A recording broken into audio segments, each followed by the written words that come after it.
All right. Good evening, everyone. So glad that people are tuning in for the weekly lives. Drop me a little hello in the comments if you can if you see me. So this is I don't know. It's like a kind of a personal story that I see rehappening now. I've been thinking a lot about something that I haven't talked about in years, and that was my very first big project. And it could have destroyed my career before it really got started, even. We're going to talk about AI in healthcare, but not in the way everybody else is talking about it. So let me know if you've ever been asked to use or told to use a new technology at work that just didn't work. Drop me a comment if you know what I mean. So here's the story from the first major project that I ever had.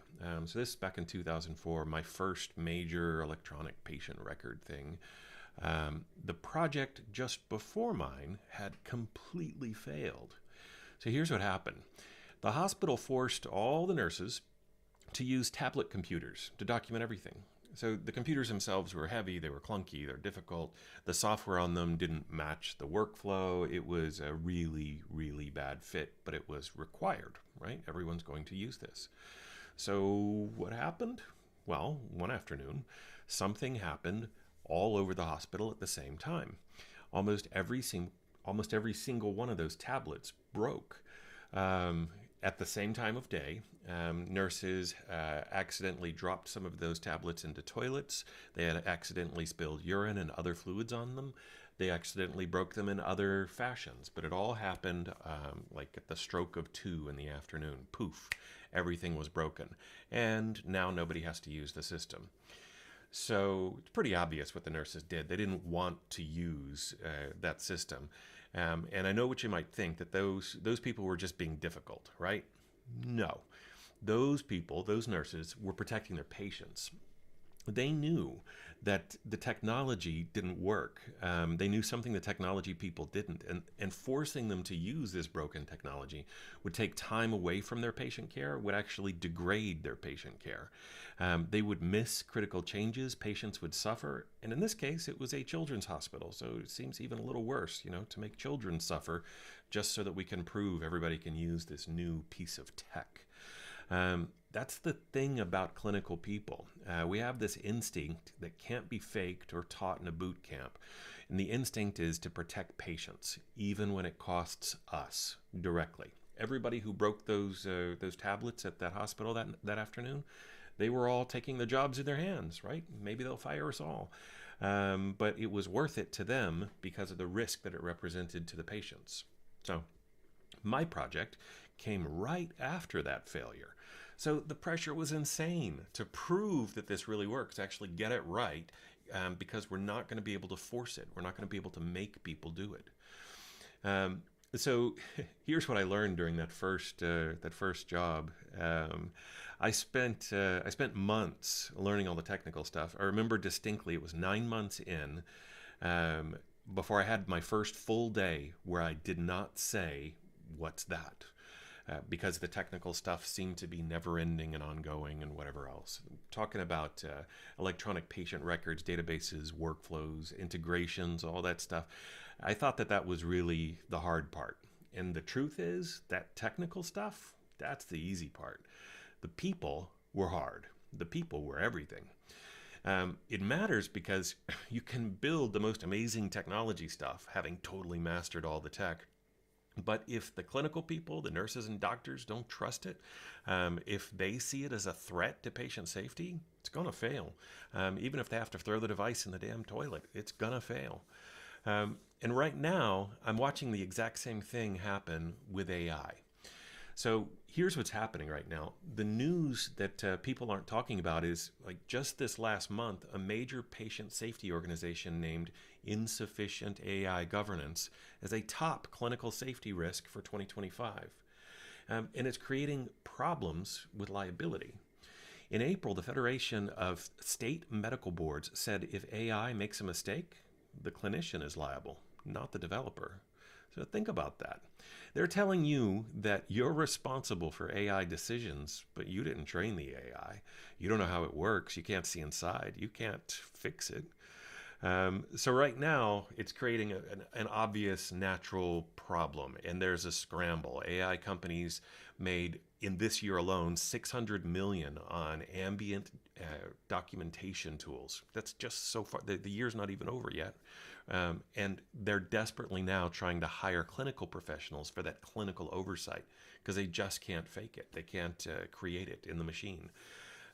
And why? Because they're rediscovering what I learned back in 2004, which is that you can't fake clinical credibility. So, who's going to protect the patients when the AI gets it wrong? The programmer who's never worked a shift, or you?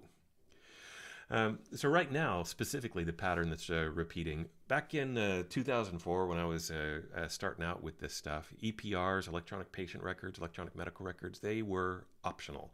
Some of the fancy pants hospitals were doing it, but most places weren't.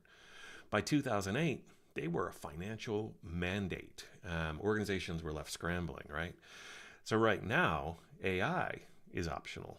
But in the past year alone, multiple states across the US and multiple governments across the EU have passed laws requiring clinical oversight of AI. Canada just released their 2025 watch list, and liability and accountability are the number one concern. Who's responsible for this stuff? So I'm predicting that mandatory AI adoption by 2027, 2029, that's just around the corner. It's almost 2026 already, right?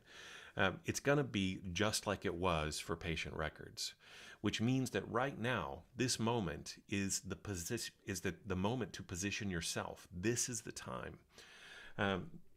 This is the time when the opportunity to join and shape and be one of the most sought after resources, this is that time when it's being developed, when the window is opening. So in the past rush, nobody ever told you. In this rush, they do. So the reasons they're looking for you, the reasons they can't do this without you, is because of that protection instinct. So those nurses who I was mentioning earlier, who literally broke all the tablets and shut down the whole system, they were right. And they protected their patients. So tech companies know they can hire PhDs and raise millions and even billions in funding, but they still can't fake what you have. That's your superpower. You know what happens when the system goes down during a code. You've caught the medication errors that systems might miss. You understand patient safety in a way that can't be programmed. So here's the disconnect. 73% of healthcare organizations are increasing AI investment this year, but they're doing it without clinical input. So what's going to happen? We're going to have implementation projects failing because nobody asked the nurses. Nobody asked the doctors. AI tools are creating then more work instead of less. Patient safety risks that nobody could even see coming. So this is the strategic position here. When EPRs, when electronic patient records, electronic medication records became mandatory, most clinical professionals were caught off guard. This time, you know. You're hearing it now. The mandate is building, the window is opening. Here's what you don't need. You don't need to become a programmer. I didn't have to. I thought I did, but I really didn't have to. I've never used it. Now, what you do need is to understand what AI can do and what it can't do. You need to know how to evaluate it. You need to speak both languages. And in the same way that you can learn to drive a car without learning to design a car, you can learn to use AI without ever designing AI. It makes a difference. Talk money for a second. Clinical professionals with AI expertise are commanding $150, $200 an hour as consultants. That's, $300 to $400K annually. It's a big deal. It's really a serious matter. It's in great demand. And while those numbers may sound big, they're tiny compared to the cost of failure of the projects to which they are associated. There's also leadership roles being born. Organizations are creating chief AI officer roles, that sort of thing, specifically for clinical professionals. This is another $250 to $500K a year, but also probably includes some equity. These opportunities exist during the transition phase. Once it's mandatory and everyone has it, you've missed the premium. The time is over. So here's what we got to do about it. The AI implementation in healthcare is following the exact same script as it did for digital health back in 2008.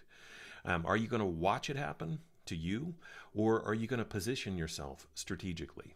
If you're wondering how to translate your clinical expertise into AI implementation capability before the mandate hits, direct message me, send me a DM. What I offer is help for clinical people to position themselves for these opportunities while the window is still open. Those nurses who broke the tablets, they taught me something. Clinical judgment matters. Your protection instinct matters. And right now, healthcare needs you more than ever. So drop me a question in the comments if this resonates. I'll be watching and responding. And thanks for being here. Remember, you're not obsolete. AI is not going to make you obsolete. You're essential. And I'll see you next week. Thanks, everyone. Good night from England.